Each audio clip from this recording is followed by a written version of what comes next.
Em 13 de novembro de 1974, às 3h15, Amityville foi abalada por um dos massacres mais chocantes e violentos da América, onde Butch DeFeo Jr. atirou e matou 6 membros da sua família enquanto dormiam.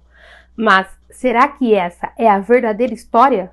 Vem comigo e vamos especular um pouquinho juntos. Eu sou Vanza Alonso e você está no Nieva TV.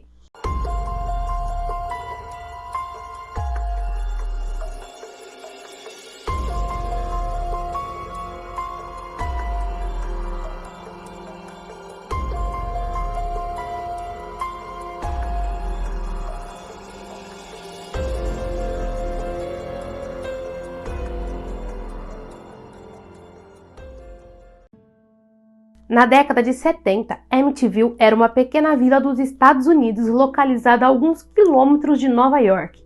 Mas isso mudou quando, nas primeiras horas da madrugada de 13 de novembro de 1974, um jovem entrou desesperado num bar da região pedindo por ajuda, pois seus pais haviam sido baleados. Rapidamente, um grupo de pessoas acompanhou o jovem de volta à propriedade, onde concluíram que os pais realmente estavam mortos.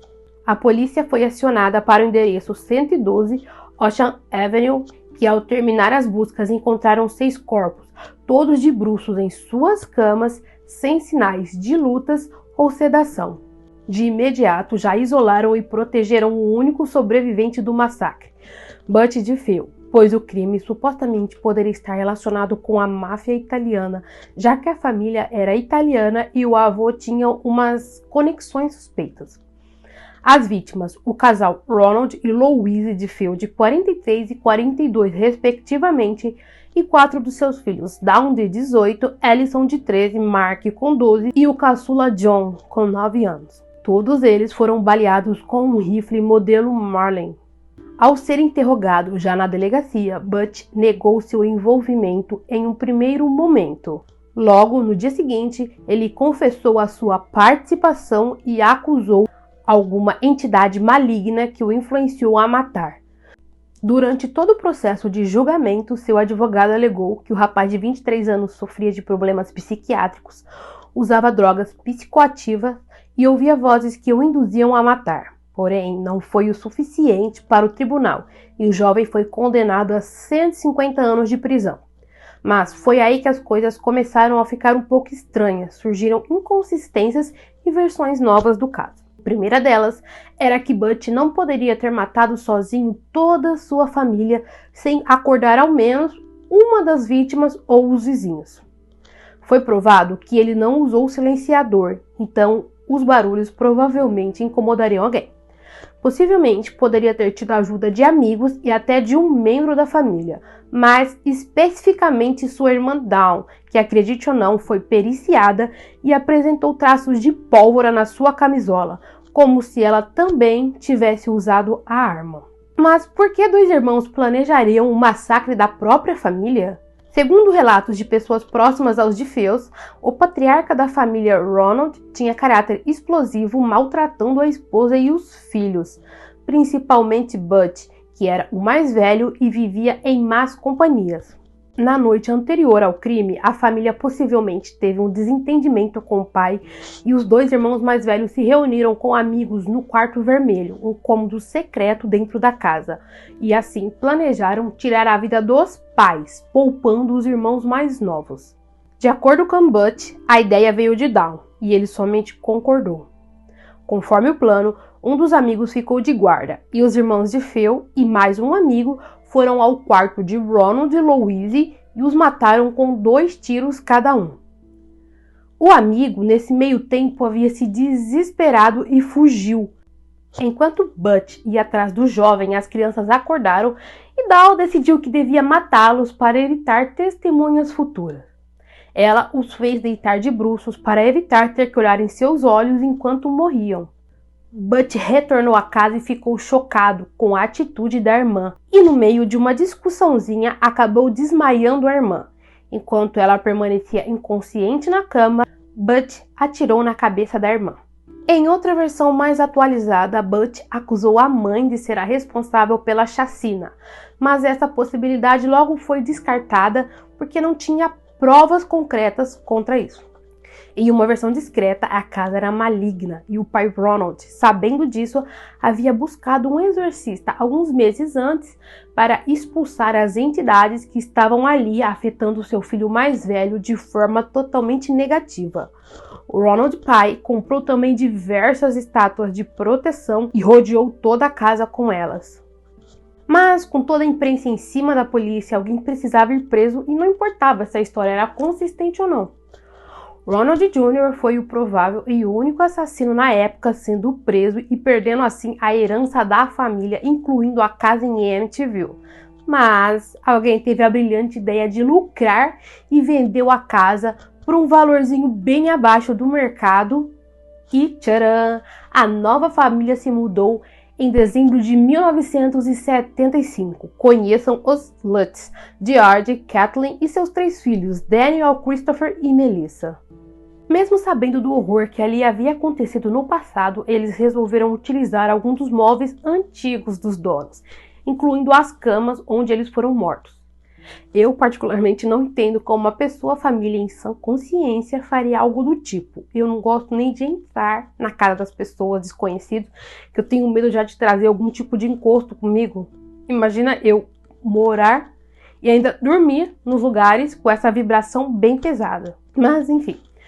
Segundo relatos, o casal se precaveu e chamou um padre para abençoar a propriedade e a nova vida, trazendo uma energia mais positiva. O padre chegou lá com a maior boa intenção e pá, tomou um tapão invisível. E para piorar, ele foi expulso da casa por uma voz que ninguém sabia de onde vinha.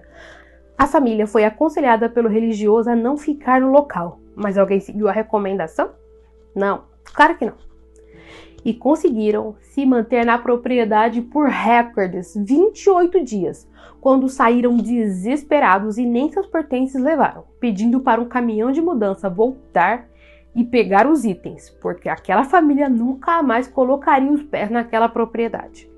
George começou a espalhar notícias sobre a casa. Segundo ele, a casa realmente era assombrada e estava machucando os membros da sua família. Ele relatou que sempre acordava às 3h15, no horário específico em que ocorreu a chacina da família anterior. Outros fatos paranormais também aconteceram. Entre eles, os membros da família eram vistos flutuando constantemente enquanto dormiam. As portas abriam e se fechavam sem motivo aparente. Algumas áreas da casa mantinham umas temperaturas bem baixas. Uma espécie de lodo escorria pela porcelana do banheiro e saía pelas fechaduras das portas. E um dos seus filhos, Daniel, teve a mão machucada por uma janela que se fechou bruscamente. Cat, a mãe, acordava todas as manhãs machucada e os crucifixos viravam de ponta cabeça. O cheiro de enxofre era fortíssimo pela casa. Porém, o mais assustador, uma amiguinha imaginária de Melissa que aparentava ser um porco, com olhos vermelhos brilhantes, e a obrigou a pular do teto da casa para brincarem juntas para sempre. O estopim de tudo isso foi quando Cat Luz descobriu ter um quarto vermelho e secreto na casa, onde Ronald DeFeo disse ter ouvido vozes anteriores para matar a sua família. Mas agora quem ouvia era George.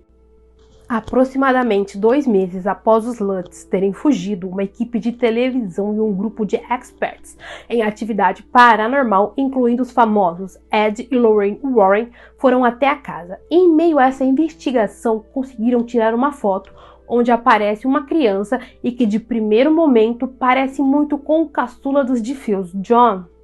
De acordo com Lorraine Warren, aquele não era o espírito da criança, mas sim uma coisa muito mais maligna, que primeiro perseguiu os DeFeos, os Lutz e agora os investigadores paranormais.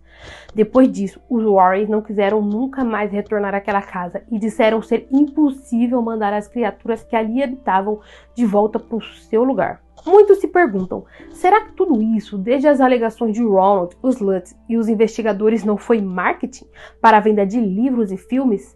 sendo que o assunto rendeu inúmeros filmes, livros, entrevistas e um valor absurdo para a venda da propriedade.